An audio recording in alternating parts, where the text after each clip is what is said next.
Good evening and welcome to Webinar with Toppers, XAT 2025. As XAT exam inches closer, we know that you all must have a lot of queries, and much like you, a year ago, we were in the exact same position.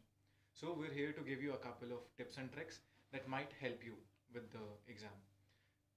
So we're going to introduce ourselves first. My name is Abhinav Ranjan. I'm an engineer fresher, and I scored 99.93 percentile in the XAT exam. My name is Niyati. I scored 99.95 in XAT, and I am an interior designer who has 15 months of work ex. Hi, I'm Shraddha. I scored 99.7 percentile in XAT 2024.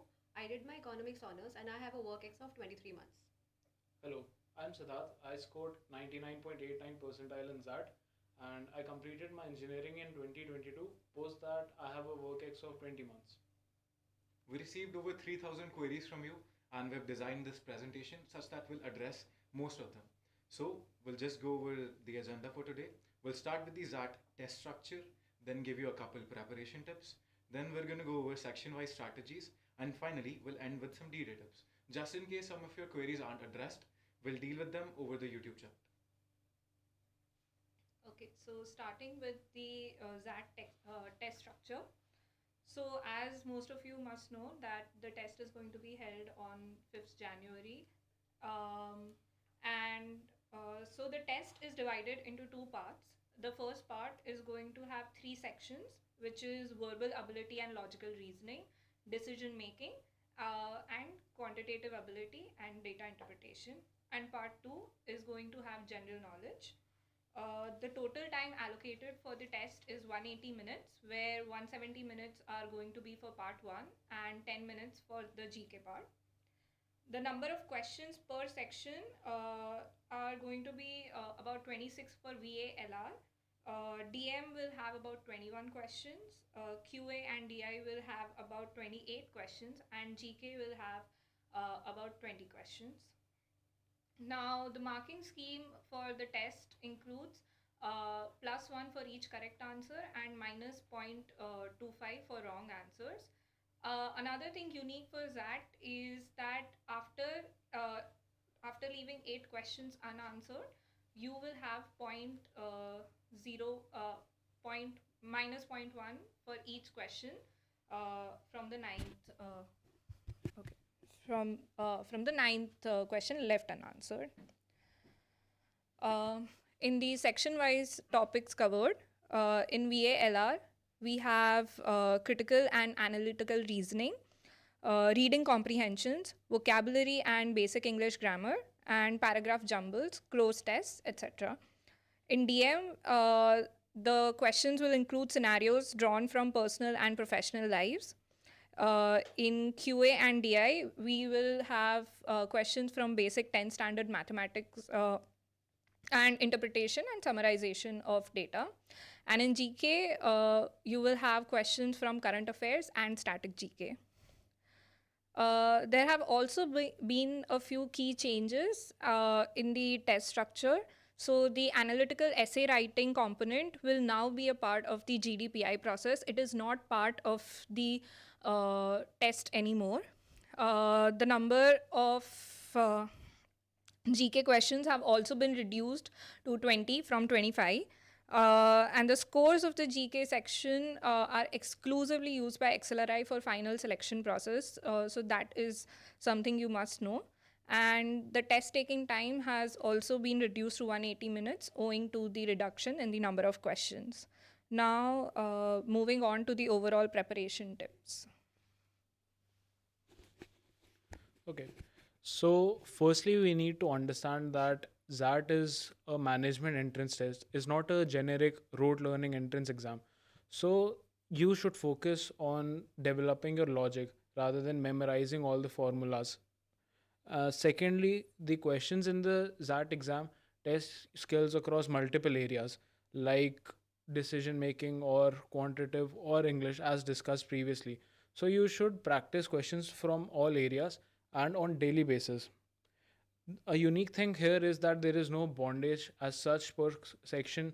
So you should try to build your strength upon specific sections, and where you feel that you are not that strong enough, you should just aim at clearing the cutoff, but maximizing your score would be there from a couple of sections itself. Now, one key element is developing your aptitude. Here, you need to practice multiple questions on daily basis, and you should solve sectionals regularly. So, while practicing questions, what a lot of people do is that they start practicing questions from their favorite areas. You should not do that. Rather, you should try to focus on the questions which are more prevalent in the exam or which form a larger section. For example, if I take quant, you should try practicing more of arithmetic or algebra rather than going for probability as such. Secondly, is you should give extra focus on graphs because a big component in that is graphs, and it helps you develop your logic in basic as such. Um, Another thing is that you should try to cover a variety of questions. It should not be such that you are awestruck in the exam or you're surprised at the question which you see. Now, coming to the time management area of that exam, so you can take two strategies. One is like attempting sections in scrums, which basically means that taking one round of the questions and attempting what all you know, then going again and again. Or the other could be like you go from start to finish in one go. Now, this is wholly upon you, whatever you find comfortable, but only the end motivation should be that you should be able to attempt the very last question you know. Next is that you should again solve as many sectionals and mocks as possible, and practice the most of your strongest section. It'll really help you maximize your score. One last area which I would like to cover right now is how to develop or handle pressure. So here you should try and to do not spend too much time on one question. It is, I know it sometimes get on your ego that I'll definitely solve this one, but this is one big mistake which a lot of people make on usual basis. Secondly, try again marking the areas where you are stuck a lot of times.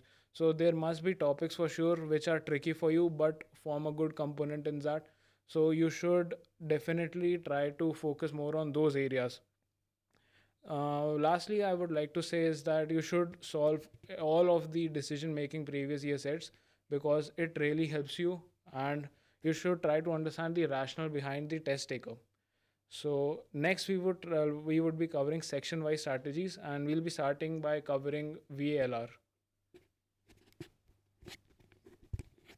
All right, so now let's learn some section wise strategy with the VLR section.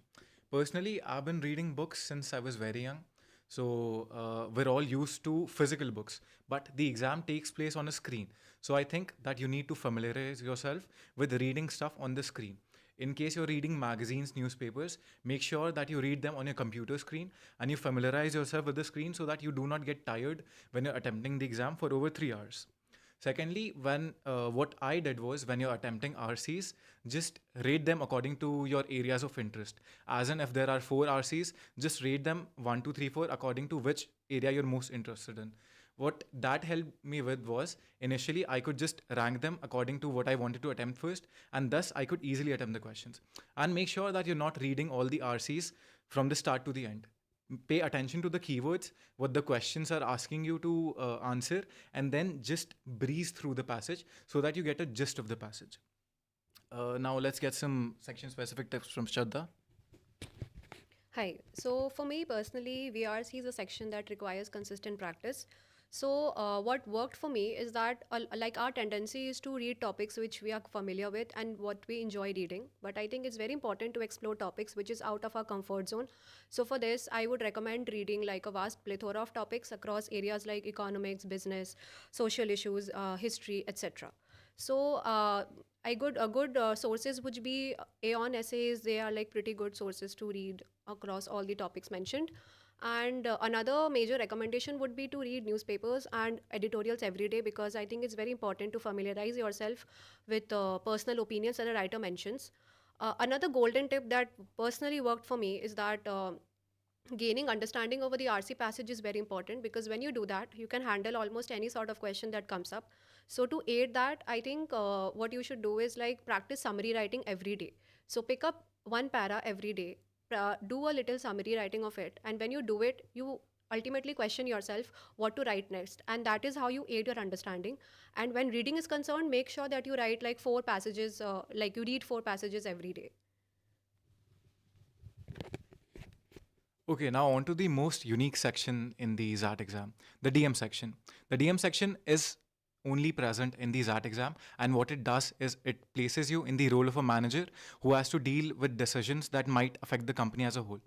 And how you prepare for this section is the best way to practice for this section is just practicing. Go on the XAT website, look up the previous year papers, and just keep practicing until you get a hang of it. And I think the tip that helped me the most in this section was focus on what the final line in the passage is, what the question is asking you to do. For instance, if it's asking you what way most benefits A, do not go for the option that benefits B the most. And I think you also need to focus on the ethics and morality of the solution as a whole. Focus on gain of the whole party, not just an individual party. Again, I would like to like drop in some personal tips and tricks that works for me. That works for me in DM section. So the first, like you need to follow 3 checks basically. The first is that it should be implementable. So do not go for a decision that's not implementable. It may sound good, it may sound rosy, but if it's not implementable, it's not a good decision to make. The second key point that you have to keep in mind that it should be ethical. So all the management institutes focus on ethics the most. So make sure that your decision is ethical. The third most important thing is that do not go for a decision that's too extreme, like firing somebody or doing something that sounds very too good to be true. So don't do that. And the last option is to again how to select your best answer. So often we have the tendency of going for the right answer, but in DM section, try to figure out the options which is not the right answer. So when you start practicing the method of elimination, I think it's an easier way to reach your right answer. Okay, now on to the QADI section, probably the section that non-engineers struggle with the most. I think what you need to do to ace this section is just keep practicing. And while you're practicing, make sure that you understand the concepts well. You're not just solving questions for the answer, you're solving to actually understand what you're attempting to do. And I think the elimination tip works really well in this section as well. You do not need to actually solve the question. Do not take the question to your ego. If you can just feed the option inside the question and get an answer, go for it. Because end of the day, you need to score well in this section. And since the calculator isn't provided in the section, make sure that you're good with your approximation skills so that you can solve the question as soon as possible. And speaking as a non-engineer, so what worked for me, especially during the exam, was that I used to always double check my calculations to make sure that I'm not making any silly mistakes. And to do that very quickly, you need to have very neat rough work. So make sure that whatever calculations that you're doing, you can figure them out very quickly in the exam and double check them, because that will actually eliminate your mistakes by manyfold. And now moving on to a few D-Day tips. Yeah. So for the D-Day trips, the first and foremost is of course to reach on time, and to make sure that you are like you have your documents in place. Make sure that you are wearing light clothes, and of course the most important one is that you should have a good night's sleep, because that's going to make sure you function well even though you have a good preparation behind you. Then after that, I mean, I would share what worked for me during the exam. So my strategy was to first score those things which I was familiar with. I browsed through the paper and I did my comfortable sections first. So for me, it was DM and VRC first. And since that doesn't have a time restraint, so we have the comfort of deciding which section we want to go first. So I completed the VRC and DM in about like 1 to 1.5 hours, so that I had like sufficient time for quants, which is supposedly my weaker section among the three.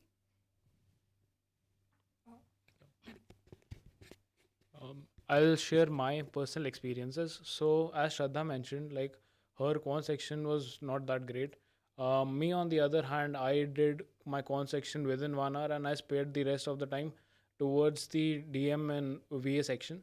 So, it purely depends upon your skill set. What basic funda over here is that try to finish your strongest section as soon as possible and devote as much time as you can to the sections where you're not that good at, because end of the day you're going to get your selection calls on the basis if you're clearing the cutoffs or not. It doesn't matter if you're like scoring almost 100 percentile in one section, but you're not clearing the cutoff in the other. So that is the most important point here. And you will hear a lot of people giving you a lot of tips for different strategies that you can use during while taking your test. It's not that you should not listen to them, but it is more about figuring out what works for you best. If what works for you best is solving an RC, then solving one set of DI, and then solving one set of DM, great, do that. If you need that break between two heavy reading paras, do that. But if you are more used to solving one section as a whole and then move on to the other, do that, because here you have that opportunity to switch between sections, switch between questions, which is not true for other exams. So make sure that you're using that to your advantage, and take enough mocks to figure out what is working best for you. If you are not taking enough mocks, you will never figure out what strategy is going to be your score maximizer strategy. I'd also like to give some advice based on healthy sleep and exercise. Like, I think that many people advise that, oh, do not go to the gym, don't go on walks, just sit and study in your room for hours. I think that MBA exams and XAT specifically are a mental test first and foremost. So you need to get ample and plenty of sleep, and you should go out on walks and you should exercise so that you're in your best state of mind on the D-Day. And this is not something that you can just start doing 1 week or 1 month before the exam. Make sure that it is a part of your lifestyle, because even in the exam and in the long run, it is going to be really beneficial to you.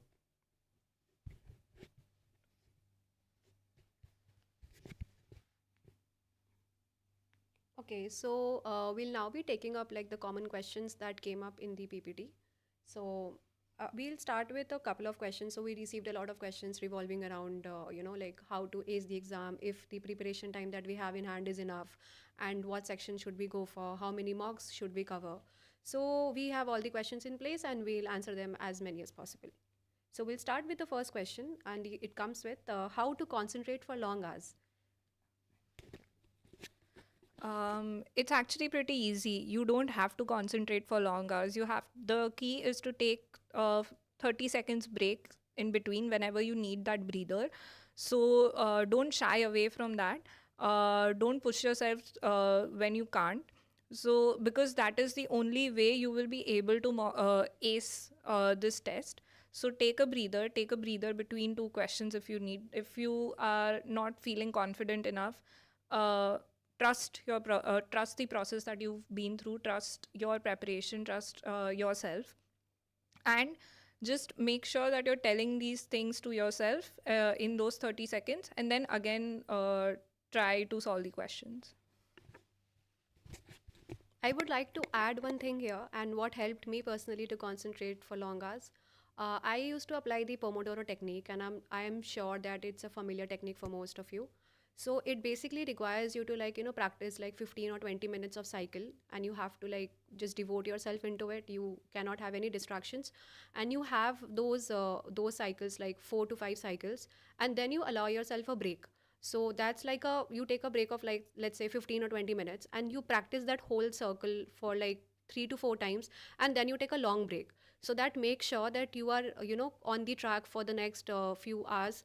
And at the same time, since you know that you just have to keep going for the next 10-15 minutes, so it allows you to stay on the track. So I think that's a very effective technique for going for long hours. Also, another tip that might help is that make sure that your body is used to giving the test at the same time. For instance, let's say you get your time slot for the exam, make sure that the mocks you're giving are around the same duration, if possible, during the same times, because your mind and your body gets used to performing at maximum efficiency during that time. Also, there's no one size that fits all. Make sure that you change and pick and choose these strategies as and when you see fit, because end of the day, you know what works best for you.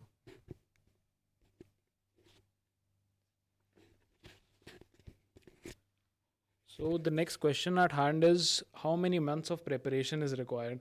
So this is a very tricky question because it is never same for everybody. I might do it in 2 months, somebody else might take 2, 3 attempts at it. So it purely depends on how much your base is strong and how much practice you're doing. For me, let's say I started my preparation in the month of April and I was able to score 99.89 by January. So this is a very subjective thing, but basically what I should say you should be benchmarking is the number of questions you should be attempting. So like let's say per topic arithmetic, you should at least go for minimum of 400 to 500 questions during a preparation time. I followed this technique, like I used to cover at least 400 questions per topic in quants and DILR, and similarly like I solved a roughly 200 sets of reading comprehension, and I solved all of the past decision making sections which came in the previous years, like I guess around 10 or 12 previous years. So this is like you can complete this in within 1 month, you can complete this in 8 months. It purely depends upon you. But an ideal time, if I just have to quantify, I would say 6 to 8 months is a very sweet spot in this case. And I think a person with a good enough intellect can easily do it in 6 to 8 months. Okay, so we'll now be moving on to the next question, and it says that how many mocks should I take? So again, that's a very subjective answer, but the good answer would be that you should do at least like one mock, a proper mock per week, and aim on doing like one sectional mock every day. So that makes sure that you are like covering a vast topic, like a variety of topic every day. So basically it's our common tendency to like practice one particular topic every day on quants, let's say. So don't do that. I mean, focus your time so that you are devoting a certain section of it in a particular topic. But when you give a sectional, you are making sure that you are also keeping in track with all the topics so that you don't forget something. So do one sectional mock every day and practice a test paper mock every week. So that would keep you going.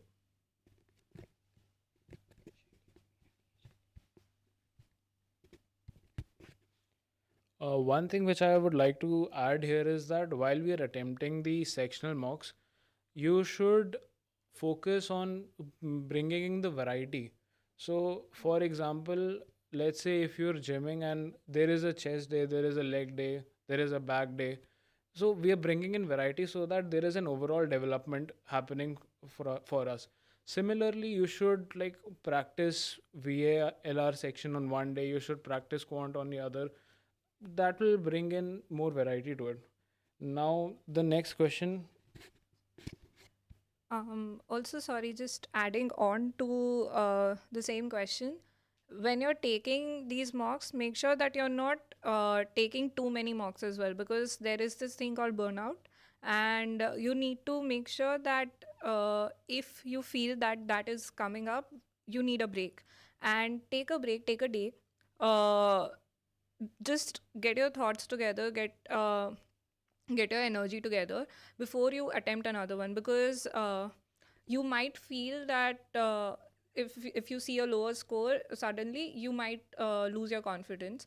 And again, while taking these mocks, do not focus too much on the scores, focus more on the logic of the questions, on the logic of the solutions, and try to build on that. The scores are your mock scores are not going to determine your test scores, so focus more on the practice part of it. Okay, so we'll now be moving on to the next question, and it says, what was our daily and weekly routine? So we'll give multiple answers to it. So since I have a work ex and I did my preparation along with my office hours, so I admit it was very tough doing a 9 to 5 job. So I'll be sharing my daily routine for it. So what I did was I took out a couple of hours early in the morning. So I am a morning person. You need to decide what works for you. So since I'm a morning person, I used to wake up early. I used to like devote roughly 2 hours in the morning before logging in. Then I used to do my office work and it lasted for like around 7, 8 hours. And then in the evening, I used to take a break. And I cannot stress it enough, but it is so important. And then at night, again, you can like give 2, 3 hours. So that gives you like a decent window of 4 to 5 hours every day during the weekdays. And in the weekends, you can afford to give more. So like roughly 6 to 7 hours in the weekend and 4 to 5 hours in the weekdays is like the perfect combination, and I think that's more than sufficient for this competitive exam. All right. So as a fresher, I did not used to have the same timetable every single day in my college. So I used to split and divide my strategy according to what day of the week it was. Depending on whether I returned home late in the evenings or in the afternoon, I used to either attempt sectionals or take a full length mock on based on what time I was coming home.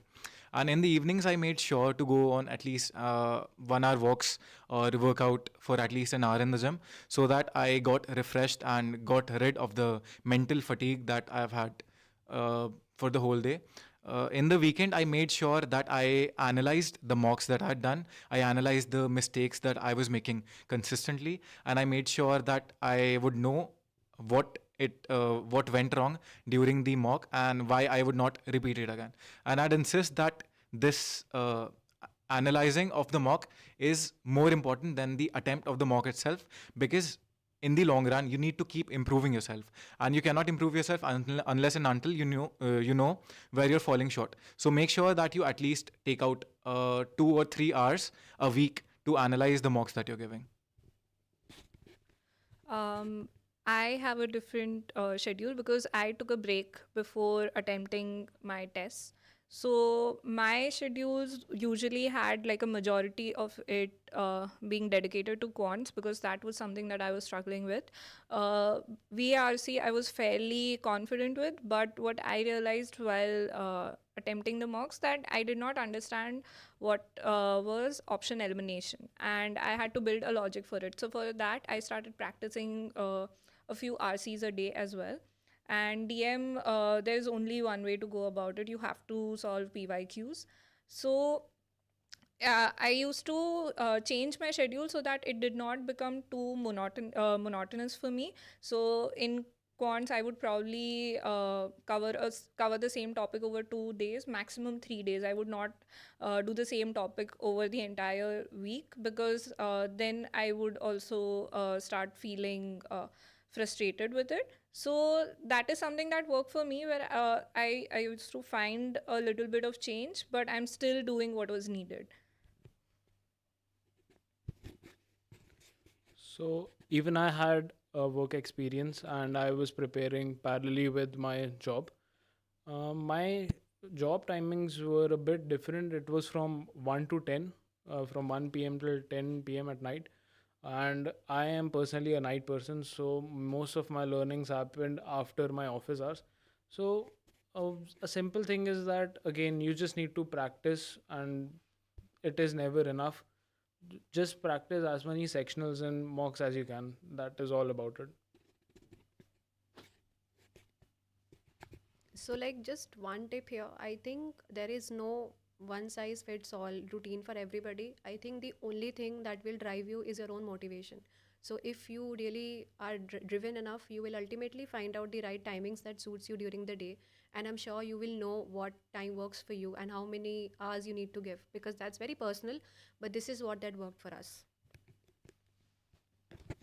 And adding on to that, somebody gave me a very good tip that when you're preparing for these tests, when you're preparing for anything important, you don't rely on motivation, you rely on efforts. So you will have to do the work that is needed even when you're not feeling up for it. But keep doing it. You're definitely going to see the results of it. Now moving on to the next question: can a person who has almost no strong base in quants be able to get to a level to crack XAT? Well, that question I think fits perfectly for me because I was that person a few months ago. So what worked for me is a lot of practice. I used to practice at least 25 to 30 questions a day for quants. But also I focused on the things that worked, that I understood. So arithmetic was something that came easier to me.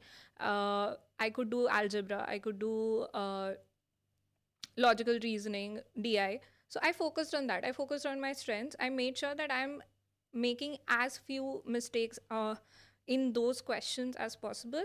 And then I realized what another thing that worked for me was there were topics which were kind of easy to score in, and I focused on them. So geometry, if you understand the logic, it is something that will come easier with a lot of practice. So those are the kinds of things that you can do. Don't try to do it all. Make sure that you are being very strategic in the topics that you're choosing and with the practice that you're doing.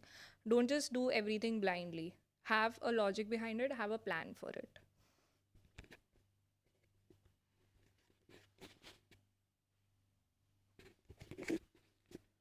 So another question here is that does preparation for CAT or GMAT exam is enough to clear XAT as well? A single word answer would be no, because see, CAT and GMAT, both exams are like really tough and really challenging in themselves. But what you need to understand in that is that the paper pattern is different, and somebody with no practice for that would not be able to crack it in most scenarios.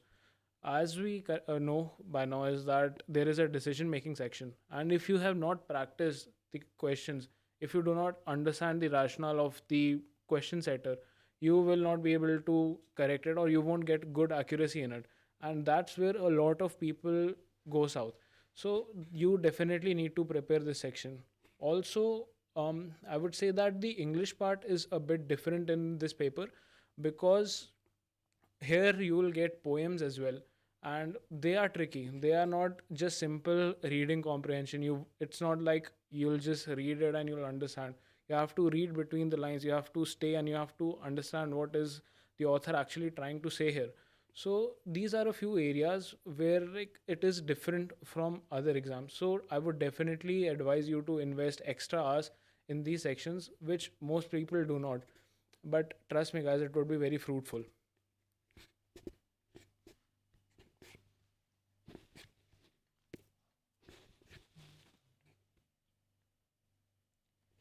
All right, so now we can take questions from the YouTube live chat.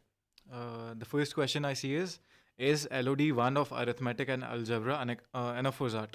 So for those of you who are unaware, LOD 1 means level of difficulty 1. Basically, cone section is divided unofficially into 3 difficulties, 1, 2 and 3. LOD 1 is basically just the concept itself. And I'd say XAT is known for its hard cones. Unfortunately, it's difficult, but it's not unsolvable. So if you invest time into it, it's definitely doable. LOD 1 just introduces you to the concepts, so make sure that you attempt LOD 2 and a little questions from LOD 3 as well. There is another question of how to prepare for and attempt poems in the VALR section of the test. So poems are a little tricky to handle. They're trickier than your normal RCs. But when you've practiced enough, you will start understanding the rationale and also the not just rationale, but also what the poet is trying to say. It's the same way you're going to interpret your RC, you're going to have to interpret the poems as well. But poems will take a bit more practice, and also if you solve enough mocks, you will understand that there is one poem which is going to be easier to solve. Solve that, you will try to get those answers correct, and then in the other, try to see if you are able to gauge it. What a lot of people face is that you have already left 8 answers, 8 questions unanswered, and then you are now debating if you want to leave another 9th one or a 10th one. I would like to say that minus 0.1 is much better than a minus 0.25. So do that unless and until you are at least 75% sure of your guesstimate. Do not attempt that. Do not fear that point minus 1, because it is only going to make you more nervous. It is only going to be counterproductive and actually decrease your score.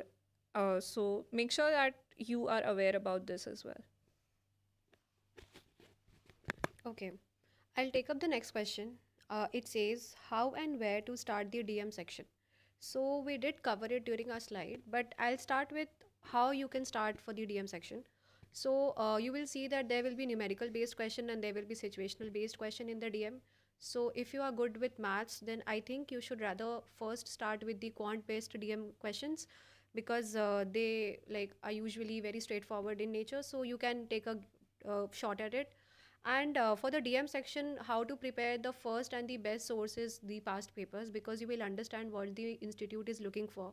And the trend says that it first makes sure that the decision you take is ethical.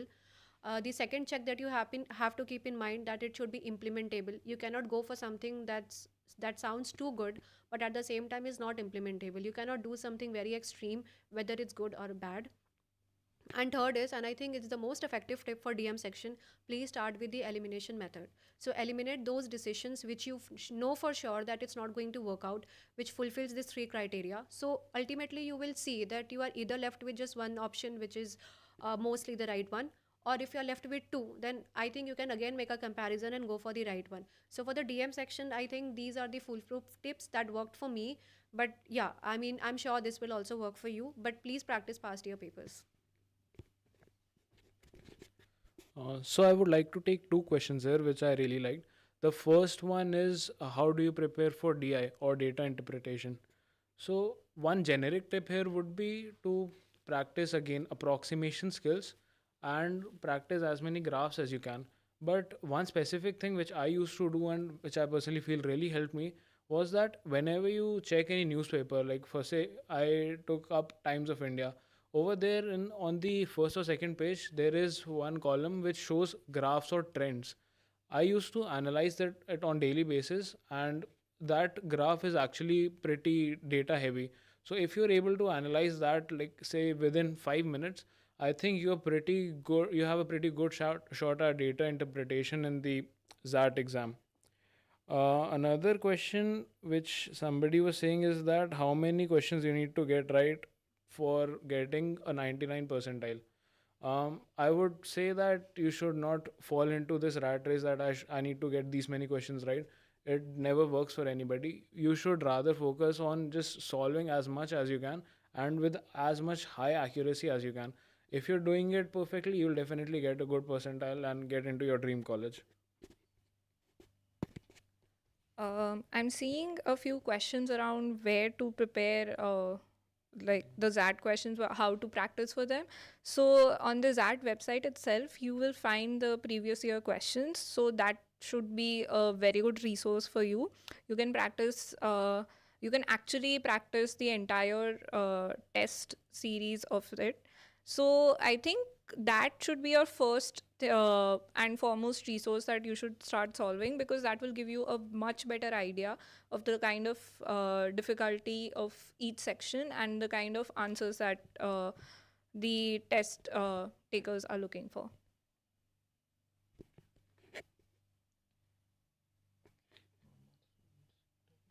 Okay. And another question is about what topics that should non-math students focus on. Arithmetic is a no-brainer. You have to do a lot of arithmetic, and that will not only help you with your cons, it will actually also help you with a lot of other DI questions as well. Another thing which covers a lot of questions would be algebra. Try to practice it a lot, even if you find it difficult. At least try to get to a level where you can solve a LOD2 kind of questions. And geometry, LOD1 questions, actually any topic which or any question which comes from a topic and has a level of difficulty 1, you must make sure that you are able to answer that, so that you are not losing out on those marks, because those are low hanging fruits and you must you have to get those right. But don't try to get to do everything, at least not in like the high level of difficulty. Do as much as you can, practice as much as you can, but that does not mean that you are happy with just doing the bare minimum of it. You will require a lot of practice. You will have to put in a lot of effort. You will have to be serious about it, but I can assure you that it will take you places. Okay, so I'll take up the next question. It says that how you can make your vocabulary strong for the RC section and how to prepare for it. So, firstly, I would like to emphasize that having a good vocabulary doesn't ensure that you'll have a good grasp on RCs. Okay, so what RCs basically mean is that you need to understand where the writer is coming from. You need to be able to judge the temperament of the writer. So, for that, you should read a lot, and I think especially editorials help a lot because they tell you what the writer is trying to say and their opinions. So, a good place to start would be editorials and from esteemed newspapers. So, that would be a great place to start. Again, if and of course, vocabulary will help you. That's a aid, but that's not the only requirement for acing RCs. Read a lot of topics, and Aon Aces is a good website to start with. It is tough, it has difficult words, but make sure that you Google words as and when you find them tough, and make sure that you do not skip them.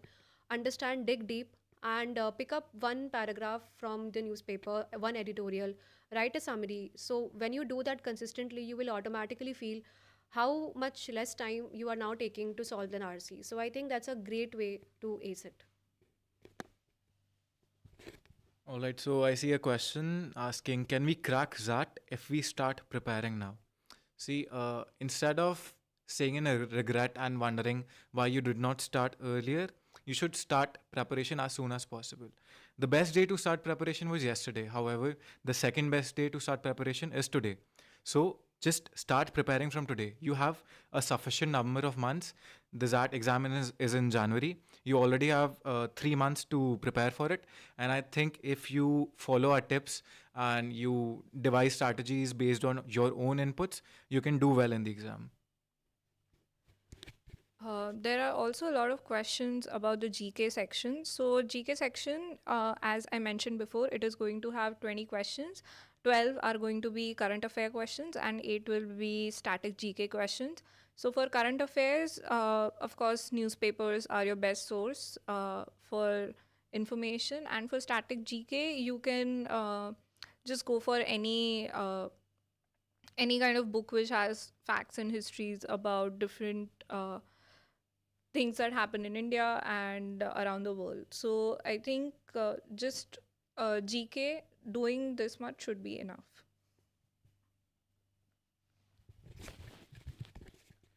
One question which I see is that what are the most important sections in QA or mathematics? So I would say whether you're an engineer or not, you have to prepare a certain number of topics which are arithmetic, algebra, geometry, probability. If you cover these topics, I would say that it will constitute up to 80% of your paper. And if you have a good accuracy rate, you'll definitely clear the cutoffs here. And another question is there any change in syllabus? No, there is no change in syllabus. Whatever topics you're studying is good enough. Okay, so there is a question on how to stay well focused in the 3 hours while you're giving the exam. So I think one of the plus points of this exam is that it allows you flexibility across sections. So that means that you can skip across questions, you can browse through any section that you want, and you can attempt what you want first. So when you have that variety, I think it makes sure that you are not losing focus. But even then, if it feels like it's getting nerve-wracking, you just need to tell yourself that if it is difficult for you, then it is difficult for everybody. So the first thing that you need to keep in mind that you need to believe your preparation that you have done. So that's very important. And if after all of this, if you feel like you are feeling panicky and if you feel like you are having trouble concentrating in the exam, take a break, go out, take a breath, and then come back. I'm sure you will have this. Also, there are a few questions around easy tips. I'm sorry, but there are no easy tips. There is no easy way out. You will have to put in the effort. You will have to make it easier for you. When you have practiced enough, everything will come very easily. So just right now focus on the practice bit. Let that easiness come naturally. Okay, and I see a really good question. How did you address weaknesses in particular areas of the syllabus, and what resources or methods were most effective in improving those areas? So, as she said, make sure that the rough work you do is at least legible so that you can review on it. And once you see that you committed a mistake in the mocks or the question that you were practicing, check to see whether you committed a, let's say, calculation mistake, whether it were your concepts that were not clear, and what was the issue that made you commit a mistake. And once you go back and analyze, make sure that you repeat the process and say come back to the problem a week or 10 days later and attempt it again and see if you're doing well in that part. So I think that is what really helps in reviewing and improving as your preparation keeps going. And also, just don't let those weaknesses get to you. Don't give up on them. You can, I'm sure that you must have felt this at a lot of points in your life where you felt that you couldn't do it, but then you did. So trust the process, and just keep at it. It's okay. It's okay if you have one bad day. It's okay if you do well in one test and not so well in another. It won't define anything. It won't define anything about you. Just take it as just another day, and focus on your learning, focus on your growth rather than the results. I would like to add something regarding mocks. So when you're giving mocks, just know that the percentile is not important because it varies like around like how many participants are there in the exam. So please do not focus on the percentile, but do focus on the score, but because that's going to matter. Also know that the mocks that you are going to give should be of varying difficulty levels so that you do not get discouraged. Do not pick up hardest mocks every day. Give yourself some leniency, allow yourself variability, and tell yourself that it's okay. I mean, the percentile doesn't matter. Okay. And the second thing I would like to emphasize on regarding quants is that the basics are very important. So before you move up the ladder to geometry and all of it, I would suggest you to first know the basics of percentages and ratios, because I think those are such topics which you will apply across every topic that's going to come up in quants and even in DI. So when you are good with these topics, I think that's really helpful. So please have a grasp on your fundamentals. Another quant tip which I would like to give here and which worked really well for me is that while you're solving questions, let's say from time, speed, and distance. So in this scenario, there are like on a whole probably 6 to 7 different types of questions which come under this topic. What I would really recommend you guys is to note down every topic and every type of question which is under it, and then try practicing again and again about these questions, because there's a good chance that in your exam only these types of questions will show up, and this will really help you build up that speed which many of you are asking. So that is about the con section. Like in the end, I would like to say that whatever it is, like keep like a chill environment at your place and try to be positive throughout your preparation, because once you get that negative instinct in you, it's like a downward spiral. So try to maintain a positive attitude, be disciplined more than you're motivated. Just sit every day, push through it, and I'm sure that eventually many of you will clear it. Yeah, so we would just like to wish a lot of luck to all of you. You guys, just as long as you're at it, you're gonna get there. So just keep doing what you're doing. And I think anybody else? Yeah. Yeah, and thanks a lot for attending the webinar. Your preparation is gonna have your back. So do not be afraid in the exam center. Just stay calm, stay focused, and you're gonna do well. Have a good evening.